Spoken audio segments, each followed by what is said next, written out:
Кутман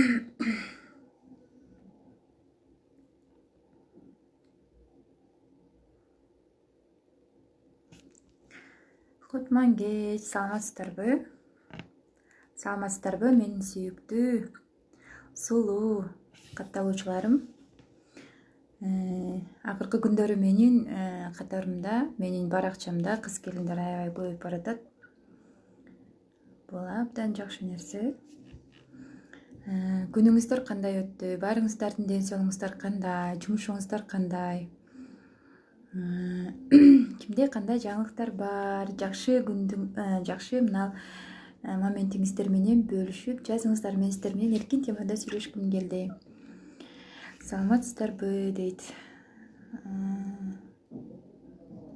Саламатсызбы? Суроомо жооп бербедиңиз дейт. Кайсы сурооңузга жооп бербей калдым? Эмне деген сурооңузга жооп бербей калдым? Салам дейт. Бардык суроолорго жооп бергенге аракет кылып атам. Эгерде сурооңузга жооп бере албай калсам, кечирим сурайм. Баарыңыздарга кутман кеч. Эшикте суук болуп атат, жылуу кийинип жүрүңүздөр. Азыркы учурда мына вирус болуп атат дейт. Дагы кандай оорулардын түрлөрү чыгып атат. Ушундай правилаларды коюп койду. Адамдарга жакын жүрбөгүлө, коомдук жайларда жанагындай дистанцияны сактагыла деби. Эми вирус бул азыркы учурда мен ойлоп жатам да, ушу психологдор айтып атат, дүйнө жүзү боюнча видеолорду айтып атат. Мына вирус мындайча карап көрсөң, көпчүлүк адамдардын башында экен да вирусчу. Адамдын башындагы вирус мына ошол адамдын өзүн жок кылып бүтөт экен. Же болбосо ошол вирустан тазаланмайын адам өзгөрбөйт экен. Адам мен кантип өзгөрөм, мен кантип өнүгөм, өсөм деп ошентет. Эми өзгөрүштүн кереги жок. Ошол башындагы вирустан адам башындагы вирустан эме болуш керек, арылыш керек экен да. Ошол вирус адамды мындайча айтканда оорукчан кылып, жашоосун бүтүндөй негативге бөлөп, ушундай кылып салат экен. Не дейт? Сен сүйлөбө, мен сүйлө деп турса кандай түшүнсө болот дейт. Мен түшүнбөдүм сурооңузга. Ким сүйлөбө деди? Баарыңыздарга салам. Улкан, кандайсың Толкунай дейт. Баары жакшы. Сонун. Мына бул жерде сурооңузга толук түшүнбөй калдым. Толук жазып берсеңиз, бергенге аракет кылып көрөйүн. Ошондуктан мына азыркы учурдагы биздин эң биринчи максатыбыз биздин өзүбүздүн башыбыздагы вирустан арылышыбыз керек. Бул вирус кандай вирус? Бири-бирибизге болгон көрө албастыктар, күйүкчүлдүк, зависть деп коет го. Же кошунам бир нерсе алып кетти, мен калып кеттим деп, же бул ушул менден өтүп кетти, мен калып кеттим деген ушундай жарышып, конкуренция менен жашап атабыз. Мына ошол нерселердин баардыгы ушак. Бирөөлөрдүн жашоосун обсуждение кылып атабыз. Бирөөлөрдүн жашоосун мына талкуулап, как будто биз өзүнүн идеальный жашообузду куруп алгансыпчы. Мына ошол вирустардан эме алыш керек. Адам өзүн алыстатыш керек. Ушак сүйлөгөндөн, негативтерден өзүн алыстатыш керек. Келем деп келбедиңер дейт. Ким бул келем деп келбедиңер дейт. Дагы марафон болобу дейт. Бул жерде улам жазып атат WhatsApp'тан. Дагы марафон болобу дейт. Азыркы учурда марафонду кылайын деп атам, анткени кайрымдуулук иретинде. Кечээ өзүңүздөр көрдүңүздөр, мурда күнү уже 2 күн болуп калды, 1 күн болуп калды, же 2 күн болуп калды окшойт. Кайрымдуулук кылалы деп ушинтип жүрүп, көптөгөн мына кыз келиндерге жардам берүү максатында баарына жардам берип келатып, мына кичинекей төрөлгөнүнө 1 ай болгон Салмандын ден соолугун карап тура алган жокпуз да, анткени анын апасынын, атасынын кайрылып суранганынан биз интернет тармагында өзүбүздүн досторубузга, туугандарыбызга мына ушинтип жардам сурап кайрылып атабыз да. Азыркы учурда мына акча чогулуп атат, башка кайрымдуулук фонддордон да жардам сурап атабыз. Эми бир адамдын жашоосун сактап калуу бул эң бир башкача нерсе да. Ошол адамдын жашоосун сактап калууга себепчи болуу да бул эң жакшы нерсе экен. Мисалы кимдир бирөөнү сиз жамандадыңыз, кимдир бирөөнүн жашоосун талкууга алып, как будто өзүңүздү идеальный тутуп, анын жетишпеген сапаттарын башка бирөөлөргө айттыңыз, бирөөлөрдүн астында, элдердин астында шылдың кылдыңыз. Мындайча айтканда, Кудайым айтат экен, сен ошол элдердин астында шылдың болбоюнча бул дүйнөдөн өтпөйсүң дейт экен. Бул жамандык уже кимдир бирөө боюнча мындай жаман ойлорду ойлодуңуз, жамандык жасадыңыз же ушак сүйлөдүңүз. Мына ошо сенин жашооң ошол адамдыкындай болуп, ошол адам көргөн жамандыкты көрмөйүнчө сен дагы бул дүйнөдөн өтпөйсүң дейт экен. Эгерде жакшылык кыла турган болсо, ошол жакшылыкты мен сага көрсөтмөйүнчө дагы бул дүйнөдөн өтпөйсүң дейт экен. Ошондуктан жакшылык иштерди колубуздан келишинче кыла берели. Эми кээ бир учурда жанагы жакшылык кылабыз деп элдерге көрсөтүп, мактанып эме кылышат, же болбосо өздөрүнүн максаты бир ушул эптеп мына өздөрүнүн атын чыгара алса же башка кыла алса. Эми биздин максатыбыз мына марафонго катышкан кыз келиндердин жөн гана жардам берип койгулу, кимдир бирөө жардамга муктаж болсо ошолорго акча чогултуп берели деп эле жөн эле ойдо жок жерде эле мына ушинтип буланып кетти да бул ишибизчи. Буюрса мындан кийин дагы мындай кайрымдуулук иштерди болушунча кылганга аракет кылабыз. Кандай сурооңуздар бар? Бул жерде окуй албай калдым. Аябай көп суроолор болуп кетти.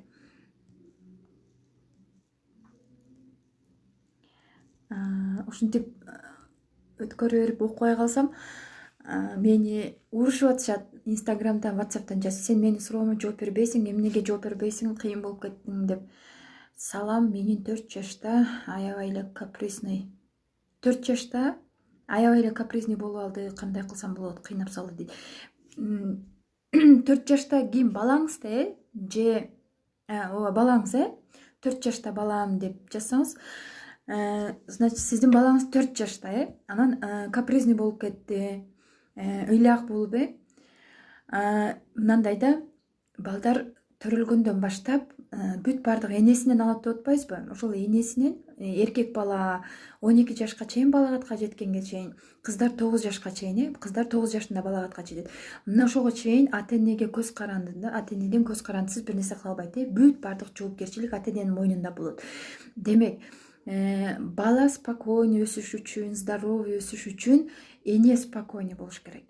Анткени эненин ою башкада болсо, мисалы башка бир нерсе менен алектенип кычалат болот, бир нерсеге паника болот, бир нерсеге кыйналат, өзү менен өзү ушинтип жүрө берген болсо, значит балага мээрим жетпей калат дагы. Мына ошол өзүнүн мээримин, ата-энесинен мээримди, вниманияны өзүнө буруш үчүн чөбүр салат, ар кандай мындай жаман адаттарды өздөштүрүп алат да. Ошондуктан мына бала ошо балагатка жеткенге чейин бүт баардык оюн ушу балага бериш керек, мээримге тойгозуш керек да. Ошондо мына мээримге тойгон бала келечекте дагы өзүнө уверенный болот, анан бактылуу болот экен. Ошон үчүн чыр салган себеби ата-эненин вниманиясы, көңүл буруусу жетпей калганда, анан сүйүү жетпей калганда бала ошентет.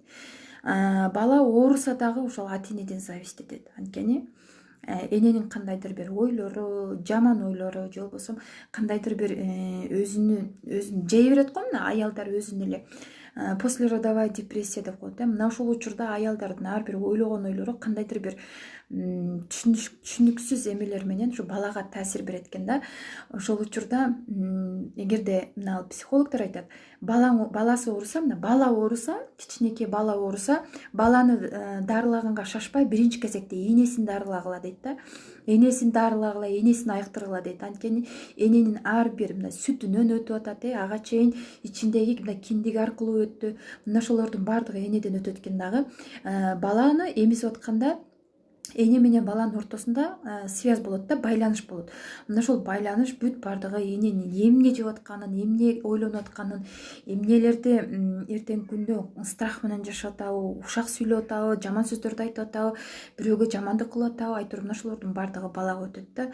Анан кээде мына бала ата-энеге мындай сабак болсун деп мына кээ бирки балдардын тагдырындагы жаман адаттарын дагы мына ошодон берет экен. Балким сиз кимдир бирөөнүн баласын шылдыңдап мазактап койсоңуз, сиздин балаңыз да келечекте ошого окшогон же болбосо сизди мындай ошол көзүңүздү ача турган, тарбия бере турган эмеде жашоодон бир удар болот экен да. Ошондуктан баланын ар бир 12 жашка чейинки кылган, баскан турган ар бир эмеси мына ошол ата энеден зависит этет.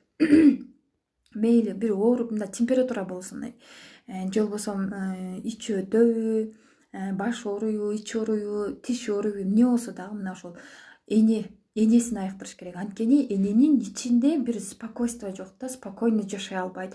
Анын бүт мына энергиясы, эненин ичиндеги бүт баардык немеси башка эмеге бурулуп кеткен да, баласына эмес. Ошондуктан мына эң биринчи кезекте балдарды тарбиялаштан мурун, эң биринчи кезекте балдар ооруп калса ошол баланы айыктырыштан мурун мына ошол энени айыктырыш керек. Энени кантип айыктырат? Күйөөсү жок дегенде бир жакшы сөз айтып койсо, мына ошол аял сразу заматта өзгөрөт. Ошол кезге чейинки кыйналып чогулуп келаткан сөздөрдүн, ойлордун баардыгы заматта тынчтанып, спокойно бир мындай жаратылышка чыккан сыяктуу башкача дүйнөгө түшүп калат.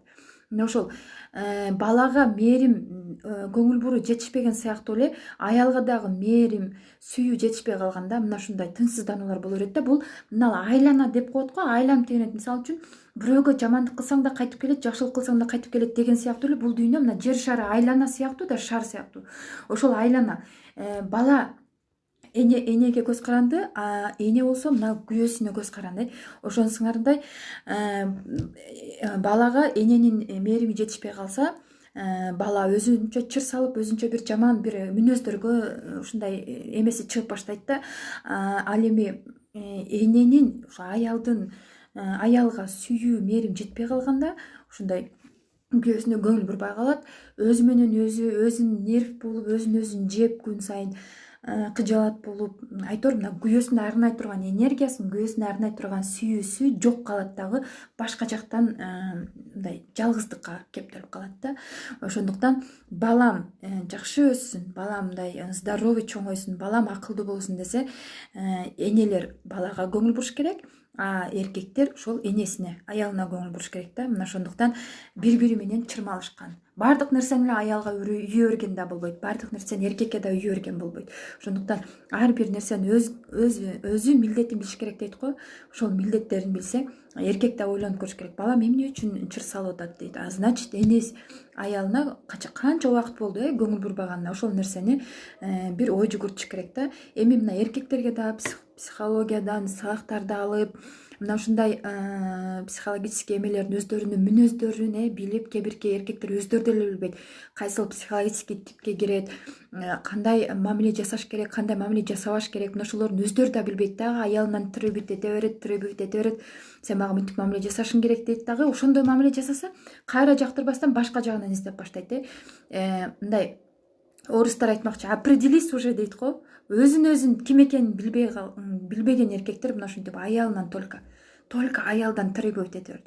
Ата көзү мына жашоодо кимдигин билбейт, эмне жагышын да билбейт.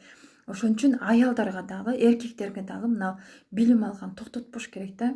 Билим ал дегенде бизде мектепте ушунчалык көңүлүбүз калып кеткенби, эптеп лишь бы мектепти бүтсөк болду, өмүрү китепти кармабай өтөбүз го. Университетти бүтсөк болду, өмүр ушул боюнча болду. Колубузга ручка кармабай деле, бир блокнот ачпай деле, китептин бетин ачпай деле тиричилик менен өтүп кетебиз. Эми тиричилик жакшы өтсүн десеңиз, тиричилигиңиз ушундай ойдогудай эл катары, элдер эң астыңкы деңгээлде өтсүн десеңиз, мына ошол баардык нерсе китепте турат. Ошол китептен сизде жашоодо кандай суроо жаралып атат? Бир сурооңуз жаралды да, эмне үчүн мен кыйналып атам, эмне үчүн мен ушундай аялым менен пикир келишпестиктер болот, күйөөм менен пикир келишпестиктер болот. Мына ошолордун баардыгына мына китепте жазылган да. Жөндөн жөн мына психологдор көптөгөн чоң Куранда китеп болуп түшкөн эмес да, ошолар окусун, ошолар адамдар бизде окуп ошол жашоосуна колдонсун деп. Биз Куранды окуп коебуз да, мен Куранды окуп чыктым дейбиз, но биз ошо Курандагы ар бир окулган нерселерди жашообузда колдоно албай келатабыз. Ар бир Курандагы нерселерди биз жашообузга колдонуп көрсөк, мисалы адамдын өзгөрүшүнө мына Курандагы бир эле айтылган аят мындай жашоосун переворот кылып өзгөртүп салышы мүмкүн. Эгер ошол окулган аятын сознательно сознание, подсознание деп коет, мына ошол осознанно окуган болсо, анан ошол нерсени түшүнгөн болсо, анан ошондо жашоо өзгөрөт экен. Анан жөн гана элдердин көзүнө мактаныш үчүн мен ушул Куран китепти толук башынан аягына чейин окуп бүттүм деп жөн гана барактап ар бир сөзүн окуп, ой башка жакта болсо, эл көзүнө ладно, Куран китепти окуп бүткөн адам жашоосунда колдоно алдыбы, анда пайдасы жок да. Ошонусуңардай издене бериш керек. Мына Кудай дагы бир адамдын жашоосуна белгилерди берип турат экен да. Эгерде сиздин мына интернет чукулап отурганыңызда случайно алдыңыздан бир китеп чыгып калды, жөндөн жөн чыккан жок да мына ошол нерсе. Балким сизди окусун, сиздин жашооңузга кереги тиет мына ошол китеп деп чыгарып атат.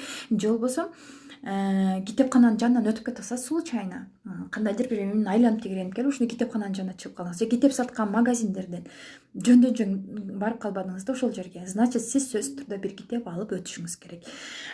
Курсагыбыз ачканда, ашканаларга барып, кафелерге барып курсагыбыз тойгозгондой эле жан дүйнөбүз ачып калганда дагы ошол китепканага барып жан дүйнөбүздү азыктандырып турушубуз керек экен да. Үй бүлөдө кантип ынтымакты сакташ керек дейт. Менин күйөөм характери өтө жиндей. Мени бар жоктон тыйып салган. Өзү кечке көчөдө дейт. Мен да апамы атамы кечире албай жүрөм. Мен жалгыз кызмын дейт. Эми мына бул жерде мына азыр улам ар бир эфирге киргенде, мына түз эфирге киргенде айтам, анан кайра балким мына башка бирөөлөр суроо берип атканда, биринчи жолу, балким мына 10-чу жолу суроо берип аткандар бар мына биздин арабызда. Сиздин күйөөңүз ушундай бүт баардык жактан тыйып салган болсо, ушунчалык жаман болгон болсо, өзгөртө албайсыз аны. Эч качан өзгөртө албайсыз. Эгерде ал менен өзгөртүш үчүн салгылашыш керек да, согуш керек ал менен.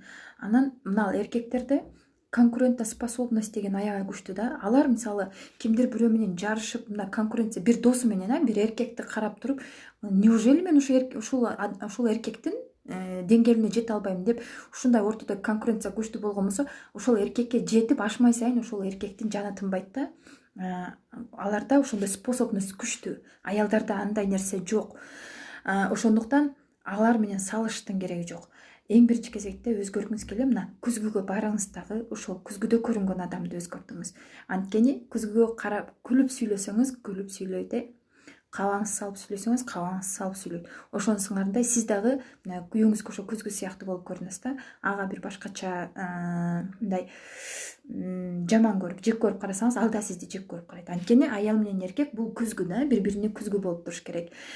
Ошондуктан мына үй бүлөдө кантип ынтымакты сакташ керек. Эми үй бүлөдө ынтымакты сакташтын миңдеген, миллиондогон түрлүү эмелери бар, жолдору бар. Куран китептерде же болбосо мына шарият боюнча китептерди алып окусаңыз, ар түрдүү жолдорун айтып койгон, эрежелерди айтып атат. Биринчи ушинтиш керек, экинчи мынтиш керек деп. Мына ошолорду окуп көрүп, биз окуп бүтөбүз дагы эң жаман жерибиз. Ошол нерселерге мындай аткарбайбыз биринчиден, анан амал кылбайт экенбиз да. Мисалы, сиздин астыңызда чоң бир сандыкта толтура богатство жатат, анын ичинде бир украшениялар бар, алтын, күмүш, бриллиант, алмаз, бүт баардык байлыктардын баарды бар ичинде. Но ал сандык култанып турат. Ошол сандыкты култанып турган сандыкты ачыш үчүн күлүштү алып, бурап, аракет кылышыңыз керек да. Ошонусуңардай эле китептен алган, интернеттен алган маалыматтарды, сабактарга катышкан маалыматтарды ошо өзүңүздүн жашооңузга колдонуш үчүн көнүгүүлөр аткарышыңыз керек да. Барып аракет кылышыңыз керек. Аялыңызга гүл бериңиз, же болбосо бир ширин тамак жасап, же бир ширин сөздөрдү сүйлөп, ошол көнүгүүлөрдү аткарыш керек. Бул практика. Ал эми сиз окудуңуз. Мен билдим ушуну, значит, мен ушул нерсени билбей жүргөн экенмин деп, ошол боюнча билип, ошол бойдон эле калып кете бериш керек эмес да. Бул уже сиз сандыктагы билимди таптыңыз, ошол сандыктагы байлыкты таптыңыз дагы, ошол боюнча ошол байлыкты сиз колдоно албай атасыз жашооңузга. Ошондуктан мына ошол сандыктагы байлыкты алып туруп, ачып, колдонуп, жашооңузда рахаттанып жашаш үчүн ошол аракет. Аракет деген бул көнүгүү. Көнүгүүлөрдү биз аракет менен аткарабыз. Ошондуктан не дейт, суроолорго жооп бере аласыңбы дейт. Сиз кайсы суроолорду бердиңиз? Мен бербейм. Сиз психологсузбу, дарегиңиз кайда? Мен психолог эмесмин, дарегим жок. Мен жөн эле Инстаграмда ушундай баракчамдагы катталуучулар менен сүйлөшүп отурам. Мына ушундай. Эми көбүнчө бизде үй бүлөлүк проблемалар, Кимдир бирөөлөр бактылуу жашайт, мисалы, колунда жок же болбосо бир нерсеге муктаж болуп жүргөндөр бактылуу жашайт. Алардын мына баласы ооруп турса, мына кечээ мен көрүп келдим. Алар мынтип ушунчалык бактылуу жашайт күйөөсү менен, но алардын проблемасы ошол баласы. Балам жакшы болуп кетсе жакшы болот эле дейт. А кээ биринде бүт баардыгы жайында, үй жай жетилген, жеген тамагы астында түрдүү тамактарды жейт, эч кандай бир проблемасы жок, но бири-бирине болгон мындай уважение жок. Бири-бирине болгон сүйүү жок да мына үйдөчү. Ошондуктан ар бир адамда өзүнө жараша проблемасы болот экен. Бул деген бизге проблемалар, бизге сыноо.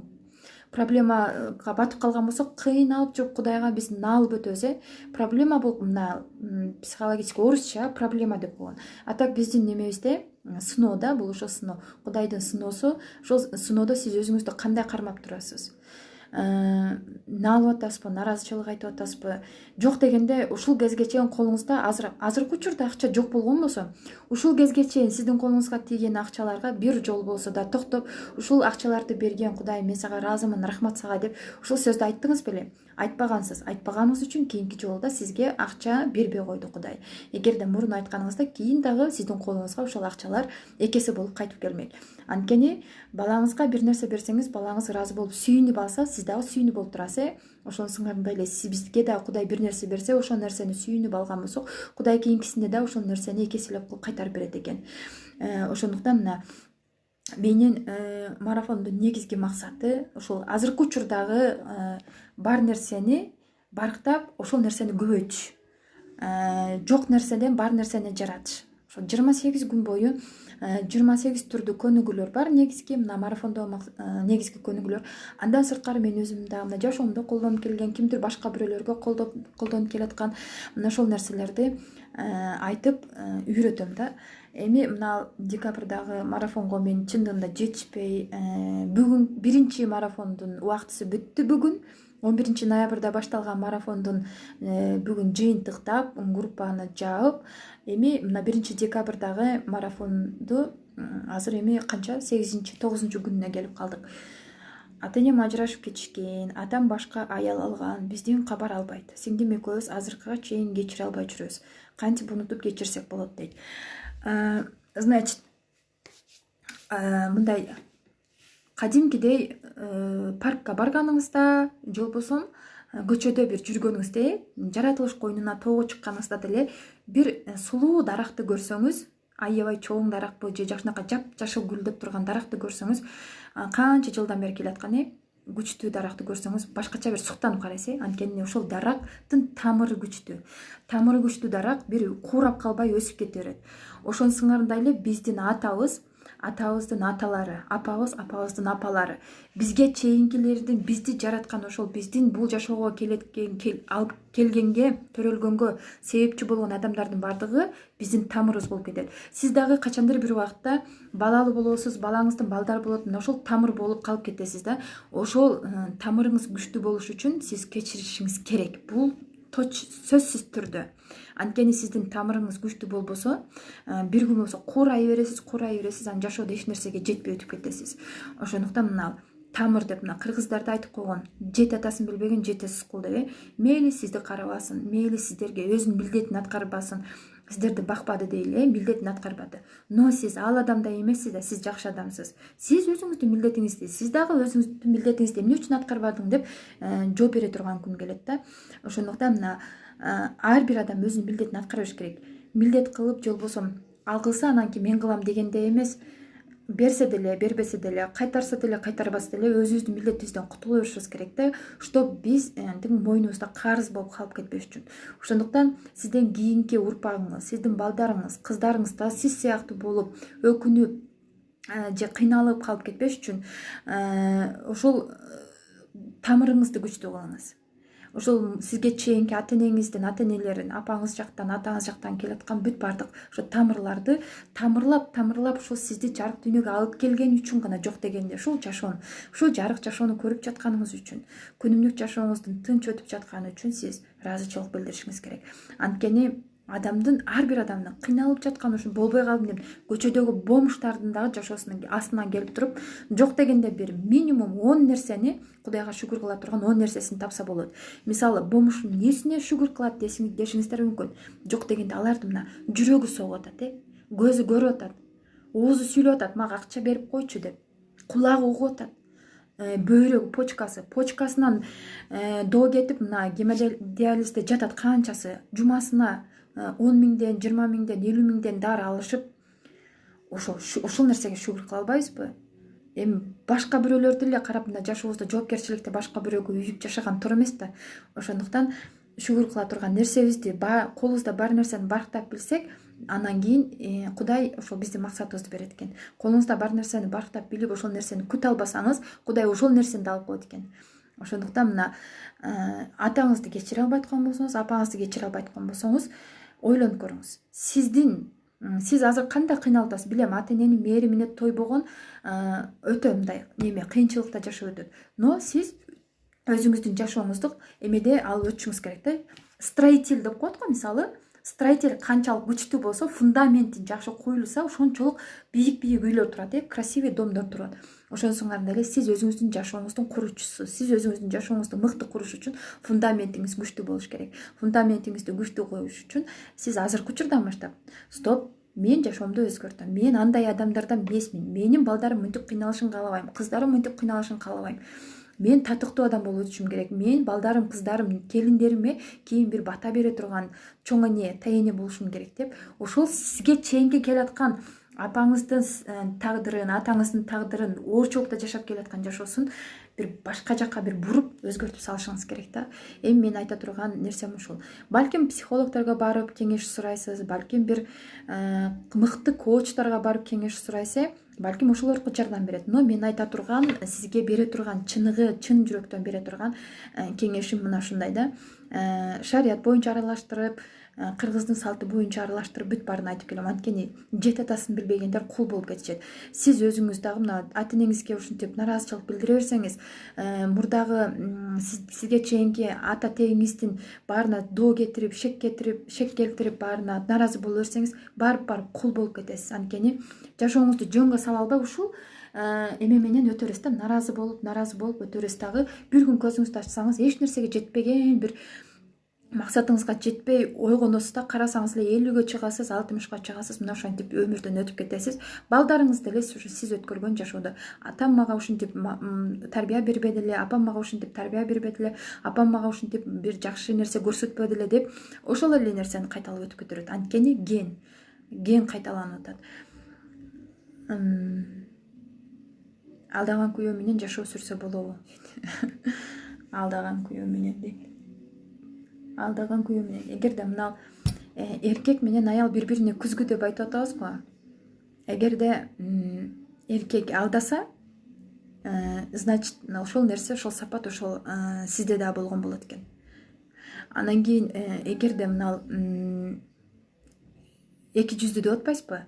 Значит, ошо эки жүздүүлүгүн байкап калдыңыз да, значит, ошол нерсе сизде да бар экен да. Бул менин чыгарган термин эмес, бул чоң психологдордун айткан сөзү. Анткени адам кандай болсо, айланасында ошондой адамдарды чогултат экен. Ошо адам кандай болсо, ошондой адамга жолуктурат экен да. Мисалы, баардык адамдарды, мына көчөдө көрүнгөн адамдарга сын тага беребиз, негатив сөздөрдү айта беребиз, интернетке кирип алып жаман сөздөрдү айта беребиз. Мына ошол адам өзү кандай болсо, именно ошол нерсе издейт экен да башка адамданчы. Ошондуктан мына мүмкүн болушунча кандай болсо ошондой калсын. Но сиз андай болбошко аракет кылышыңыз керек. Жалгыз бой аялдарга кандай кеңеш айта аласың дейт. Жалгыз бой аялдарга мен айта турган, бизде тааныш жүрөбүз, ким биринчи кадам таштар билбейс, экөөбүз тең күтөбүз дейт. Намаз окуганды үйрөнгүлө, каяктагы туз жок нерсени айтпай дейт. Ким дейт бул? Умар 56-80 дейт. Ладно, сизге мен жооп бербейм, сизге башка бирөөлөр жооп берип кое берсин. Бул жерде жалгыз бой аялдарга, мисалы, мен эмне деп айтат элем? Сиздерде өзгөрүүгө эң сонун шанс. Азыркы учурда мүмкүнчүлүк. Анткени сиздер биринчи турмушуңуздар болбой ажыраштыңыздар да эми кийинки турмушуңуздар ошондой болуп кайталанып калбаш үчүн, ошондой болуп сиздин дагы жашооңуз мурдагыдай болуп калбаш үчүн өзүңүздү бир башкача кылып өзгөртүп, өзүңүзгө керектүү чыныгы, өзүңүздүн чыныгы жолдошуңузду, келечектеги жолдошуңуздун мүнөздөрүнүн баарын жазып, мына ошолорго татыктуу болуп, татыктуу аял болуп өзгөрүү үчүн сизге чоң шанс да. Анткени аял жалгыз отурганда өзү менен өзү таанышат экен. Жалгыз жашап жүргөндө өзүнүн ким экенин, бул жашоодо эмне максатта келгенин, өзүнүн мына жашоодогу миссиясын, кандай миссияны аткарыш үчүн келди, эмне себептен бул жашоодо ушундай мурдагы жашоосу кыйынчылыктуу өткөн болсо, мисалы бир проблема жаралса, эмне үчүн ошол проблема менин жашоомдо болду, ошол суроолорду өзүнө берип, андан кийин айтор мына китеп окуй бериш керек да. Андан кийин ошондо кийинки келе турган мына келечектеги эмеси өзүнө ылайыктуу болот экен.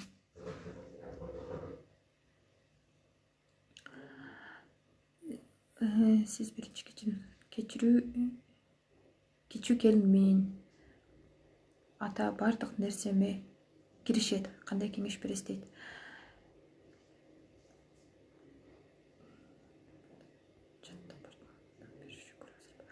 Ассаламу алейкум. Сиздин Аллахтын 99 сыфатын билсеңер, ал силердин жашооңорго жетиштүү дегениңизден баштап жаттап баштагандан бери шүгүр, азыр баары жакшы дейт. Сизге Аллахым ыраазы болсун дейт. Аябай сонун жазгул дейт. Азаматсыз ушул сөздөрдү тынбай эми токтотпоңуз, токтотпой айта бериңиз. Ошондуктан неме кыла бересиздер. Кичүү келин кайнатамга бардык нерсеме кирише берет дейт. Эми кайната кирише берген болсо, мисалы, кандай десем, ошол кайнатаңызга бөлгөн көңүлүңүздү башка нерсеге бөлгөнгө аракет кылыңыз. Именно ошол адамга фокус албаңыз да. Качан мисалы жаны бир эмеге стреланы атып атканда бир нерсеге фокус алабыз го. Ошол мени качан айтат экен, ошол мага качан сүйлөйт экен деп күтүп жүрөсүз да. Эмне деп коет экен мени, ушул туура айтат экен, туура эмес сөздөрдү айтып коет экен деп коркуп жашайсыз да. Анан ошол нерсе орундалып кетет да. Ошондуктан көңүлүңүздү башка нерсеге бурганга аракет кылыңыз. Балким китеп окуп, ошо китеп боюнча ойлонуңуз, же болбосо мурдагы бир жакшы бактылуу күндөрүңүздү ойлогонго аракет кылыңыз. Мына ошондо бир неме болот. Алаксып кетесиз. Баарыңыздарга рахмат. Мен эфирден чыктым.